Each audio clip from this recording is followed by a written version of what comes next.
Yes guys, how we doing? Welcome to Fab Rugby, and yes, Rugby Challenge 4 is out. You can actually download it and play it. So I ask you guys to send in your questions of anything you might have kind of thought about the game and anything you want answering, and I'm going to do my best to answer them. So let's get into it.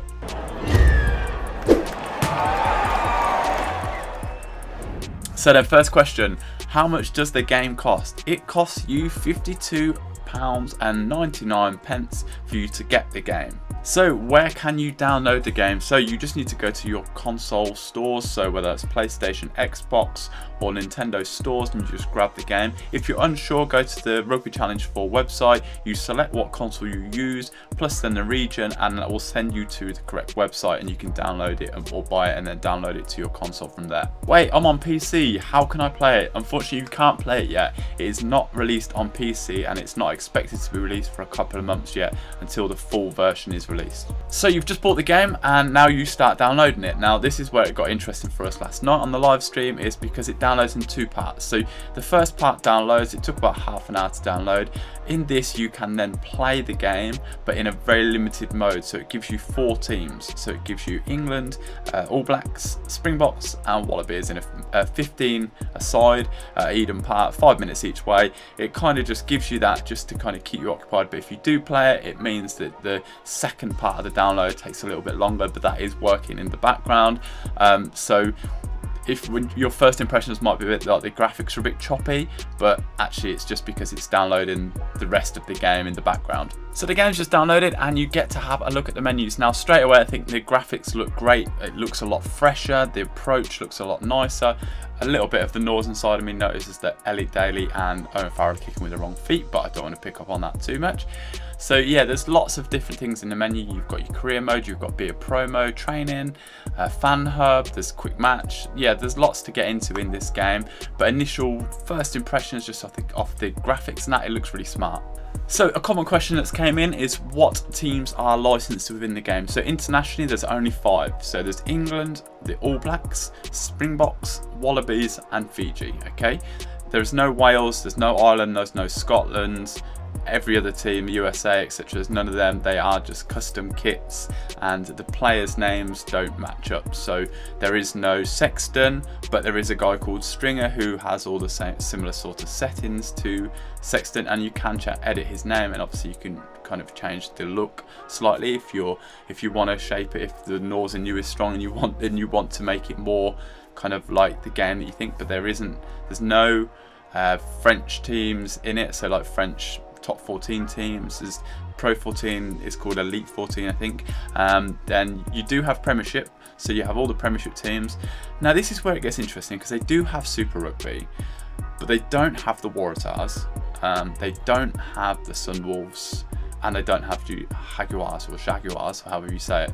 So there's still a few things missing from there, but hopefully with the fan hub people will be able to import and will be able to kind of sort out the teams that aren't quite sorted yet. What about player ratings then? So in Rugby 20 we know the player ratings were awful and they were bad across the board. It was very, very poor. But in Rugby Challenge 4 it is a lot better. Bowden Barrett is a top rated player. He is on 93. Now it's worth noting, and this is really important to note, these are taken from, well, there's like a mixture because it's taken from the 2018-19 season in Premiership, because Danny Cipriani is up at 90, and you can see that the way that they've rated the teams is very similar, so they've rated them for the end of that season.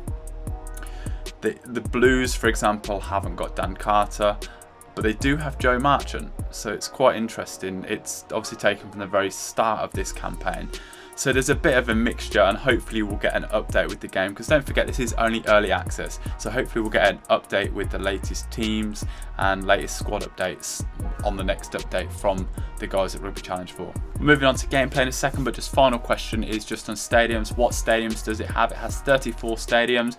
If you're looking for Premiership stadiums, there's only 3 Premiership stadiums. That is Franklin's Gardens, Welford Road, Twickenham Stoop. You do have Twickenham, you do have Murrayfield. There are the Super Rugby Aotearoa stadiums, and there's a few other stadiums. I think Eden Park looks really impressive, but it's not got the level of depth that maybe Rugby 2008 had, or Rugby 08 had. So yeah, there are certain things. The stadiums aren't. There's not as many choices, but there is still a lot better choice than there is in Rugby 20. Something I did notice as well though about the Premiership stadiums, they're both out of date. The Leicester one is the old one, it doesn't have the new stadium, new stand with the wing, and the Saints one is dated a few years old now, which, yeah, it's a bit outdated at the far end. It's the old hospitality boxes. So yeah, it's a bit of a shortcoming when, although we have the grounds, they're not up to date. So let's move on to the gameplay then, and let's talk a little bit actually about the game and what my first impressions of it are, and yeah, give you a bit of an idea on what I felt from my side of things. So the animations are the same. Let's get that straight out the way. They are the same, but they are improved. Like, they look better. Graphics on the game look a lot better. The player graphics look better. Yeah, the general look of the game looks a lot sharper, so I think graphically it's a big improvement from Rugby Challenge 3 and yeah, previous Rugby Challenge games. And the players themselves look great, albeit they do have the odd slight zombie moment where they're just a bit confused on what's going on, so that's something hopefully that they'll work on with the gameplay. I've seen it happen a few times where the players have just stood around. The Be a Pro mode is very in-depth. It goes into a lot more detail, so if you are a fan of that mode, that is, yeah, that you're going to enjoy getting into that. You can really go deep into that, and you can create that perfect rugby player that you, if you want to create yourself, you can create yourself and go really into detail with it. The game is fun. I think that's one thing that needs to be said. Even for an early access game, it's fun, it's enjoyable. The commentary is the same. There are little bits of noticed things which I've picked up, where like the crowd respond to when you're getting close to a try line, and yeah, I think those little subtle changes I think are a big improvement. I think this game, you need to look at it like there are little changes, and yeah, they're the kind of, it's subtle changes, but the changes altogether make this game a big step up from Rugby Challenge 3. A couple of things that happened to me throughout the games then, which I thought I'd pick up on. We did have a crash last night. We had one crash at the end of the evening. It just went white screen and completely disappeared. I did send the report off to the guys at Wicked Witch. So kicking at goal, I find it's the same, but they could make the bar a little bit easier to see. It gets a little bit lost with the win graphics.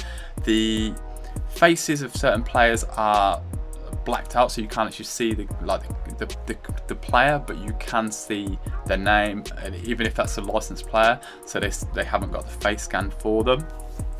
Randomly got attacking achievements when I wasn't attacking and I didn't have the ball, so when the computer was attacking, I got their achievements, which was quite strange. So yeah, there's a few things in this game. A couple more questions that came in. Can you import kits? No, you can't. Not yet anyway. Not in this version that I could see. The kit creator is very limited in this game. It's like you select a style and the colours. That's pretty much it. There's no import options with that. There is on players, but there isn't on kits. Can you create badges? No, again, you have a selection of badges and you have to choose and go from there. Again, these could be changed, and we might get these features changed, and we might be able to import these things in future updates, but this is just early access for now. So a question that came in is, what is it like online? We don't know. It's as simple as that. We don't know because this is early access. The online mode is not available yet.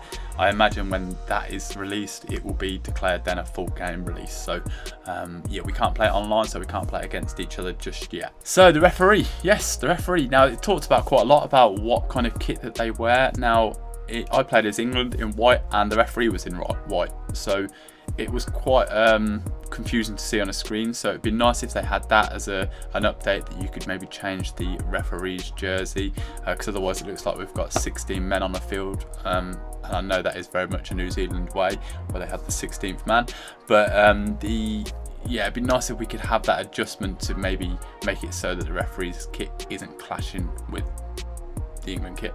Digging into the menus then, someone asked about the sliders and can you make the game easier or harder, and the answer is yes. You do have different sliders where you can adjust the attacking urgency, the defensive urgency, the offloading, so whether you're going to more likely to drop it, break tackles, injuries, high tackles, yeah, so you can adjust with sliders, so to kind of adjust it to if the game's maybe if you're dropping the ball a lot, which I found I was early on yesterday, so I can adjust the slider slightly so it's not as common. Right then guys, that's a wrap up of all the questions you guys sent in, and the final one is just, should you buy the game? Now this all depends on you as a person. If you're a Rugby Mad fan and you've got money lying around, buy it. It will keep you occupied, you'll enjoy it, it's a fun game, updates to come, so hopefully that'll improve the slight things that I've mentioned earlier on in the game that aren't quite right yet. If you are thinking, oh, I really need it but I can't afford it, don't panic, don't worry, you're not missing out. If you've got Rugby Challenge 3, you're fine, so don't worry too much about that. Maybe when Rugby Challenge 4 gets the full release, then you might be like, okay, I'm ready to get it now. So save up for it, put your pocket money aside for that. But generally, it's definitely an improvement. The little changes make a big change in my mind generally. So they make a big change to the game. It's enjoyable, it's fun. So yeah, if you're thinking about buying it, I'd give it a yeah, go for it. And I'd love to know what you guys think of it. So let me know in the comments what you thought of it so far and where you think the game can improve. Guys, thanks a lot for watching. Make sure you hit subscribe to Fab Rugby, hit like on this video, and join us as we do live streams and we play the game or we do different modes, etc. over the next couple of weeks. So make sure you subscribe to the channel to keep up to date with everything that's going on. And if you don't already, join our Discord where we talk rugby non-stop about rugby video games and everything about in the world of rugby. So there's a link in the description for that. And guys, I will see you soon. So take it easy. Bye.